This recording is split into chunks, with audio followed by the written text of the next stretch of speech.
So before I begin to divulge in the material that I want to explain in this video, which is the interdependency of nature and the created world of mankind, we first have to understand what philosophy is. Philosophy, which means the love of wisdom in ancient Greece, is really the development of modes of thought in order to understand the world around us. The Stoics had physics, logic, and ethics to understand the world around them. In the 1800s, you had Spinoza with SAM, which is substance, axioms, and modes, to understand the world around him. Now, these modes of thought and these modes of logic are there, like I said, to understand the world around us, but they're also there to help us think through certain axioms. And an axiom is just an idea that's put forward in order to debate or to reason or to somehow develop a further understanding of what we see and also what we hear and taste and so on and so forth. Now, the mode of logic that I'm going to put forward, or the axiom that I'm going to put forward, is this: there are two worlds that exist: the created world and the world of nature. Now we're going to go further in depth. The world of nature is the world of interdependence. And I don't mean interdependence in the Stoic way of interdependent, which says that things are connected to one another because they're the same thing. It's interdependence based on survival. Example: the plant is interdependent upon the soil in order to grow. The fox is interdependent on the life and death of the rabbit in order to survive. Now, the created world is based on consumption. Human beings have to consume in order to live. We chop down a forest, burn it to the ground, use the ash as nutrients for the soil, which we then plow and plant our seed in order to gain fruits, vegetables, wheat, and food. Or we cut down the forest, burn it down, let grass grow, then herd our cattle on it in order to survive. Now, the created world is the world of consumption, like I said, and that's the basis of it. This world of consumption we have seen time and time again in places like Europe, Africa, and Asia, and also in places of South America and Central America, where slash and burn techniques are used in order to create soil to plant crops, or the extraction of stone to build houses. Now, the reason that humankind has developed this mentality of survival is because it works the best for sustained life. But the downside to this is that it's not sustainable because it's always relying on something being destroyed rather than something being built or reused. Now let's transition into the natural world, which is the world of interdependence. How life evolved on this planet is that one thing must rely on something else in order to survive. Now, some would argue, very logically, that human beings are interdependent creatures. We're just interdependent on each other for survival. We're not interdependent on nature.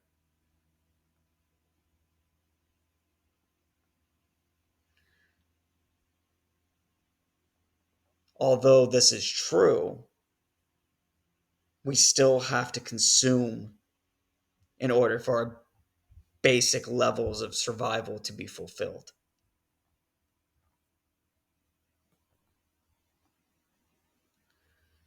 Native American tribes burning down parts of the forest to allow the grass to grow, which then brings in the deer, which they then hunt and eat, or them burning down parts of the forest in order to plant maize, is consummation. Now, it's not industrialized consummation, but it's still consumption. Now, let's get back to nature and the natural world. Like I said, the plant relies on the soil to survive. The soil relies on death and decay in order for its very existence.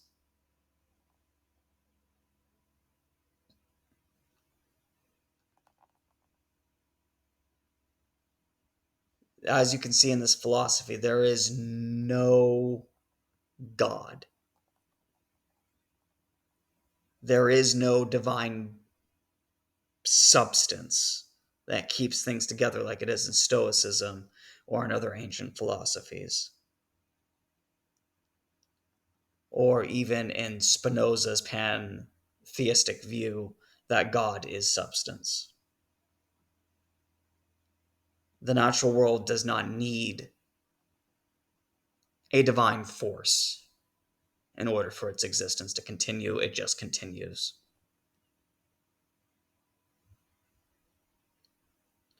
Now, what does this mean for our daily lives? What it means is that we rely so heavily on consumption that it's actually destroying the natural world of interdependence.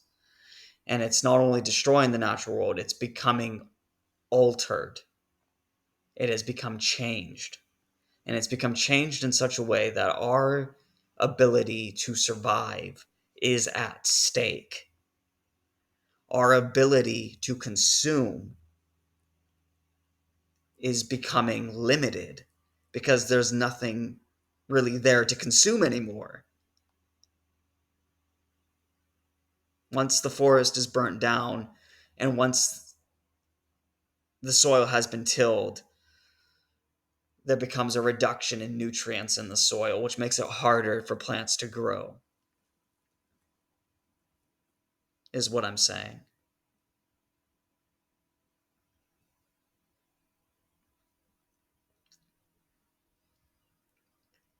And in order to survive the altered natural world, we have to change the way that we live. We have to move from consumption to interdependence. Or we have to move from consuming the world around us to consuming things that have already been made. Like recycling, for example, would be what I just specified.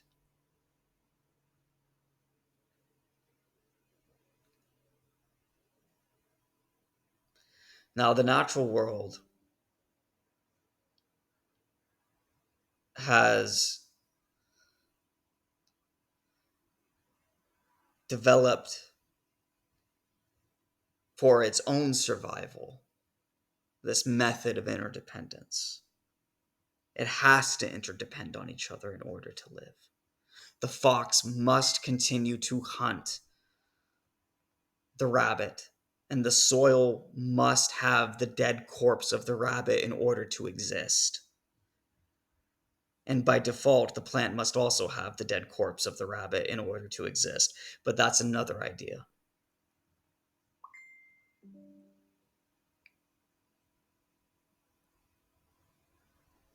Now that we live in a world where we're altering the natural world, we begin to see that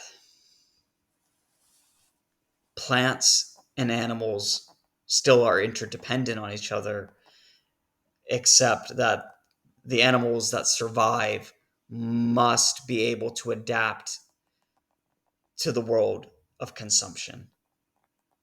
The crow, for example, is able to adapt to the world of consumption. Those animals that are not able to adapt to the world of consumption die. That simple. Which is why there's an extinction rate that is becoming higher and higher and higher each passing decade, is because we have created the world of consumption, and the world of consumption has altered the natural world. And that plants, animals that don't adapt to this new altered reality will simply fade. What does this mean for us? It means that there'll be fewer species on the planet. What it means is that we will not have the resources available to us to continue to survive at the rate that we are going.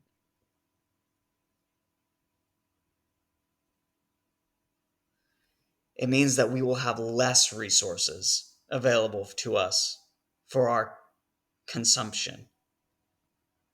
And eventually, humanity will shrink or die off because we have evolved in such a way that consumption is the basis of our survival.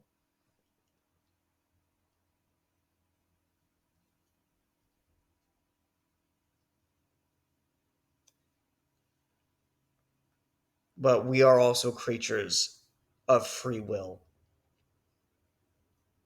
which means that we can choose not to consume. We can choose different resources that aren't so harmful to the environment and don't, or methods of farming and herding that don't require the total destruction of land mass.